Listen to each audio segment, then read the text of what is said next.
I think we're expecting a fair amount of continuity. It was a little more than a decade ago that there was a fair amount of bipartisan consensus behind the idea that it was possible to bring China in as a responsible stakeholder that in the international system, that if we showed China that we were amenable to it becoming more prosperous and influential, it would begin to play by some of the basic rules of the game. And now both sides have sort of seen the shortcomings of that. In terms of specific measures, right, the U.S. increased military spending significantly under Trump. It will be an open question whether they preserve that under Biden or whether they pursue cuts.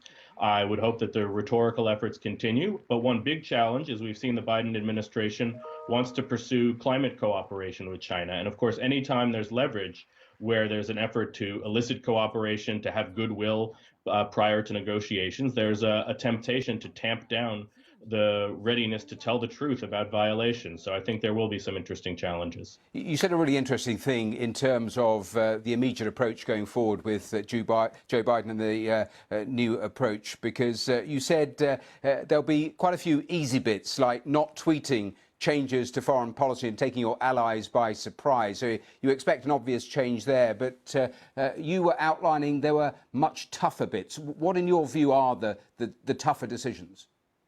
Sure. Well, for example, coordinating economic measures. Obviously, we saw an agreement just about a week ago between Germany and China. We've seen the controversies over whether Huawei and other state-backed, state-influenced corporations in China have the opportunity to install technical internet equipment in the West and other countries.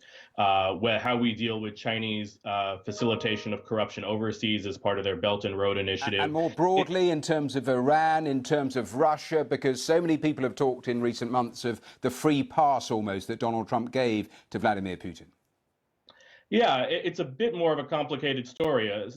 Several hundred individuals from Russia were the target of sanctions, but especially rhetorically, Trump was extremely deferential, agreeing with Putin over the findings of the U.S. intelligence community, making excuses for his human rights violations. Fundamental mistakes, you think?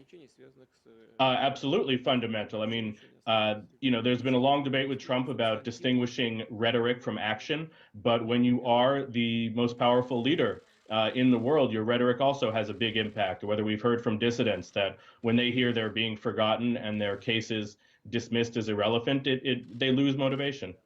A quick final thought on the state of the Republican Party, because you work so closely with John McCain. When you see a party and you see those events with Marjorie Taylor Greene yesterday, who believes in these wild conspiracy theories, supported claims of violence against elected officials and all the rest of it in terms of the denials of school shootings, where do you think the Republican Party is currently in 2021? Well, right now it's in a place where it seems to be completely failing, perhaps embarrassing itself by being incapable of dealing with a rank anti-Semite and a conspiracy theorist. This is a challenge that has periodically plagued both parties with members. It's very difficult to come together and condemn what's wrong on your own side when you just have this gut resistance to admitting to the other side you're wrong. And I think, of course, many of your viewers know the challenges of what happens when anti-Semitism and illegal conduct is found, and it's very difficult for a party to admit what it has done. And it's something, obviously, that has, rankled British parties as well.